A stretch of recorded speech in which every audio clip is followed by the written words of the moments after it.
Hello and welcome back. Sean here, Mountains Garage, on what turned out to be a sunny Monday afternoon, Thanksgiving week 2025.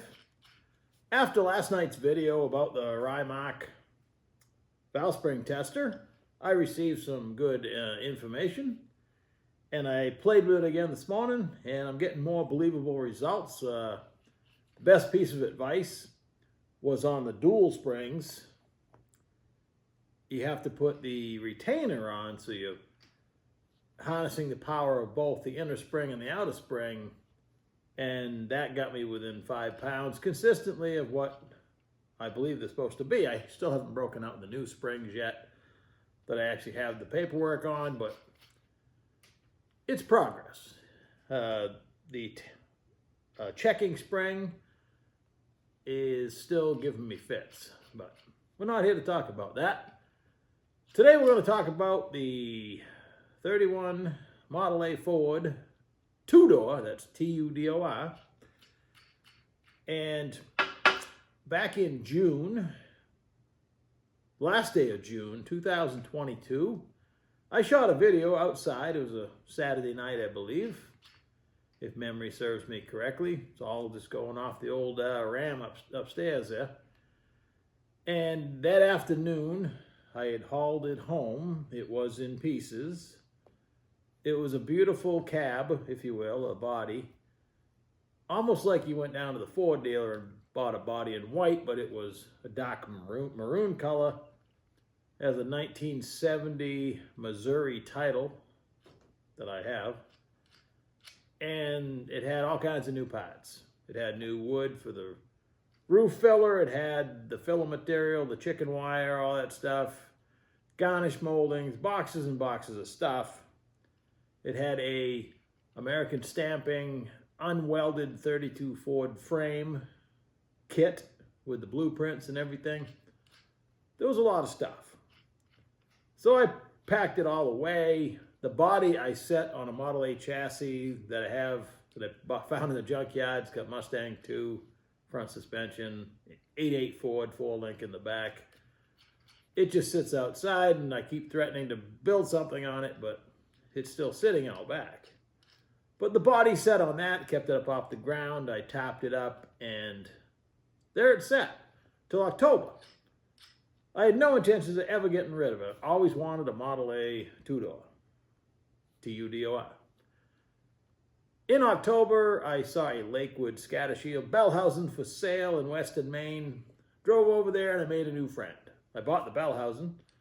We were shooting the breeze and he was interested in another project. I didn't know what his last project was yet. So he agreed to, we arranged to have him come to my house the following day, whenever it was, after the trip to his house. He shows up in the black 55, the one I currently own, up in my upper garage. As soon as he pulled in with it, told him, I'll tell the whole world again, call it what you will. You might do the same thing if you're human. I go to a car show. Every car I look at, I think about what I would change, how I would make it mine, things I like about it, things I don't like about it.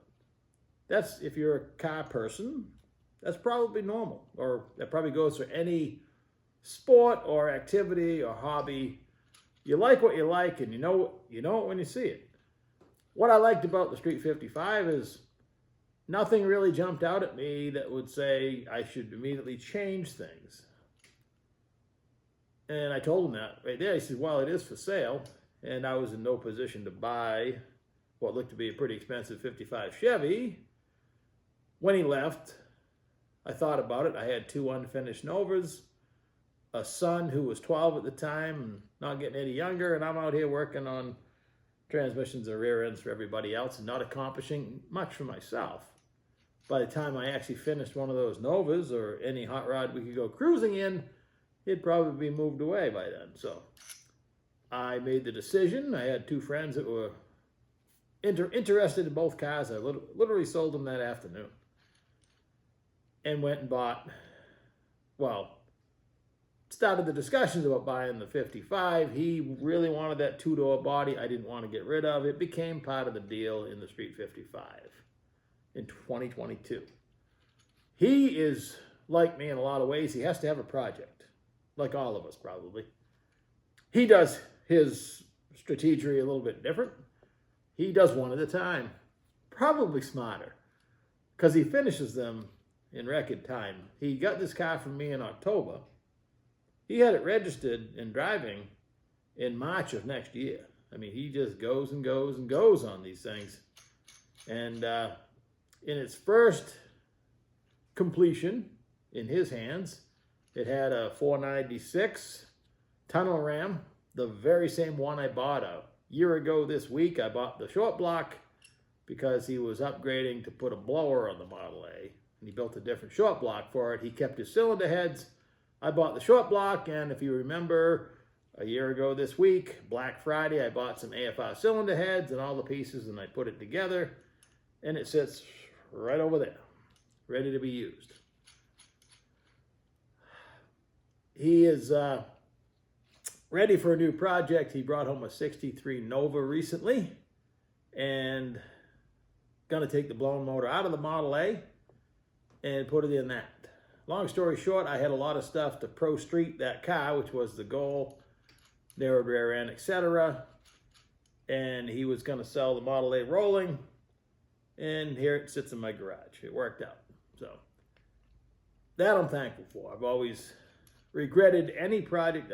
The cars that you don't finish and they leave, they haunt you.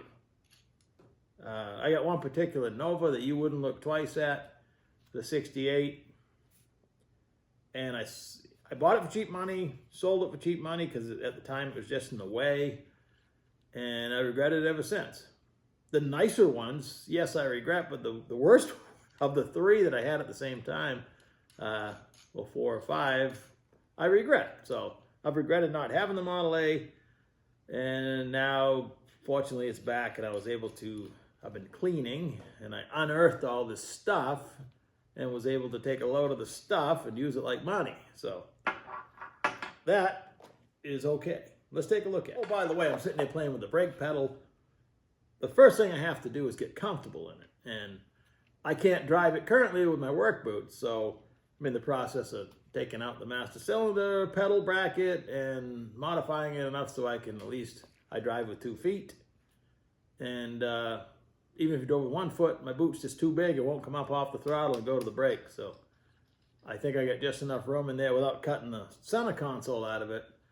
So before I put the 496 that was in it, originally back in it, it has one of my Turbo 400s in it.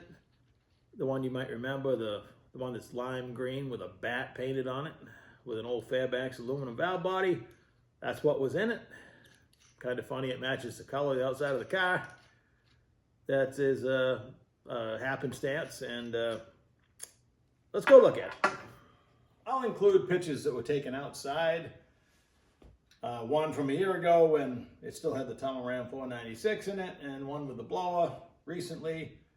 I drove it in both configurations. Neither time did I probably go past quarter throttle. And especially with the blown motor, that was quite an experience just driving it around.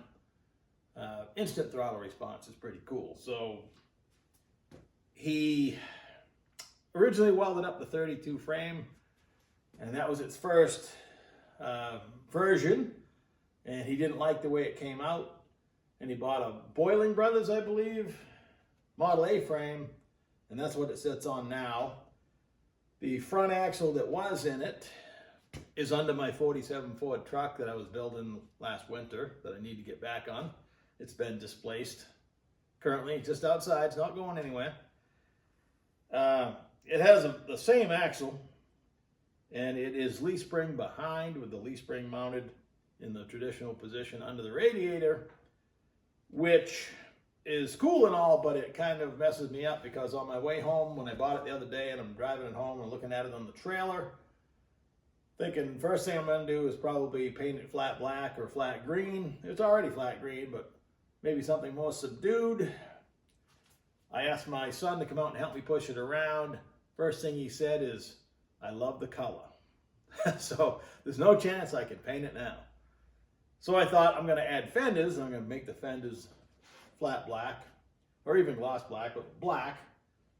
You know, it's got black in the roof, black frame, black fenders. That'd be cool.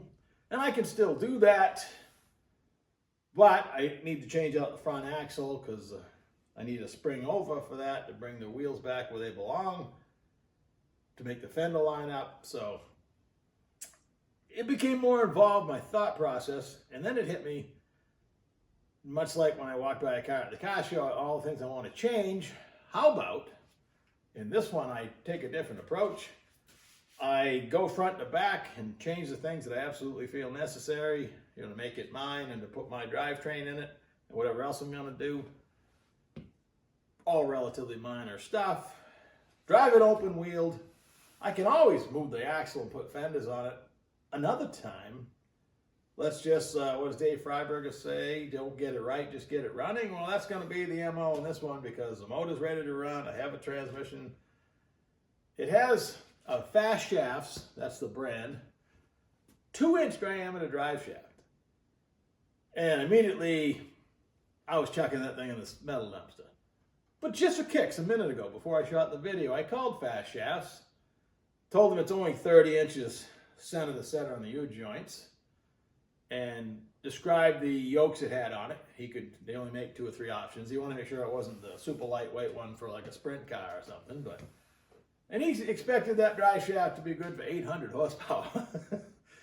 This car has a drive shaft loop, and it threw me for a loop, and I would never build a 2-inch drive shaft. It looks like a front drive shaft for a 4-wheel drive, which is how he says, you know, you don't worry about if you've got a big jacked up truck with a blown big block in it, you still got that small front drive shaft, and you have it encased in a loop, but it's really not a concern because it's so short. So I guess that's the saving grace. 2 inches at 6 feet long would be a problem, but 2 inches at 30 inches, not so bad. So I guess I'm putting that back in. So this has a few immediate issues. One, I got to make my feet comfortable. If I have to cut the console out of it, because I'm going to be comfortable, period, I don't want to go ahead and put the motor and transmission in. It's going to be right in the way. So I think this morning I started working on it. Also determined I should probably shoot a video to document this journey, but I believe I can just modify the master cylinder pedal and yoke and pad placement, just like I just did on the Willys, which FYI, I did Saturday's video, then I bolted it all back in, and I'm pretty comfortable in the Willys. I actually love that thing. I went up to probably buy this 2 weeks ago, or make a deal on it. I ended up making a deal on the Willys, and I couldn't afford both, and anyway, here we are. So this Boiling Brothers frame, I have to make sure I gotta look up, I haven't even been to their website yet. I see a picture of it brand new. He sent me back when he got it a year or so ago, less than a year ago. And it was probably built for a TH350 because he had to move the mount for the 400, which is further back. But it was never designed to be removable. So the only way to get the transmission out is to pull the motor.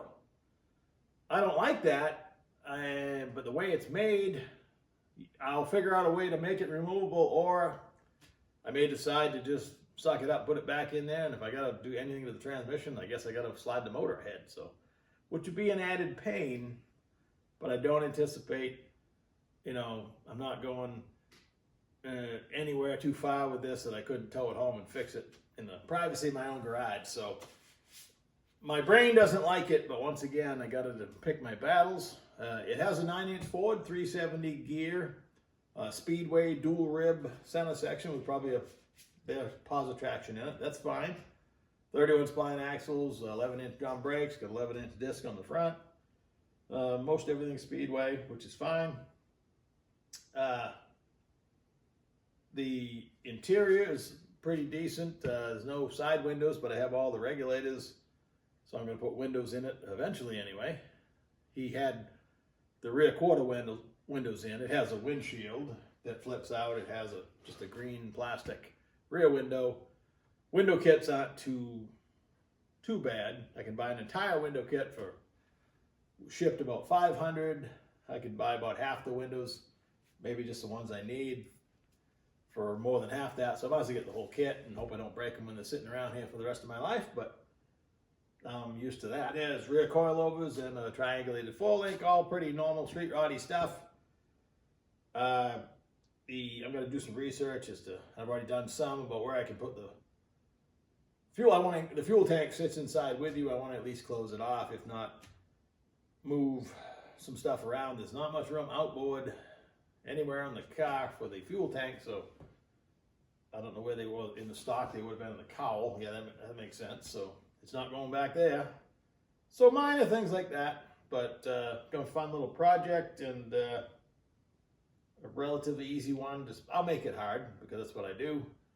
Got to make it to the point where I, I'm happy with everything, just like if I walked up on it and saw it for the first time.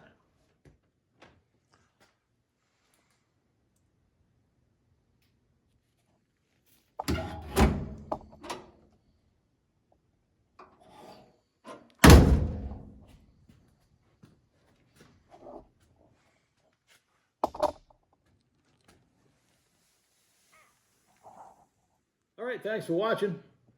The beauty of this particular Model A is if the bride happens to look out the window and says, hey, is that a new car?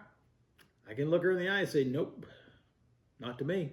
Have a good day. Talk to you later. Bye.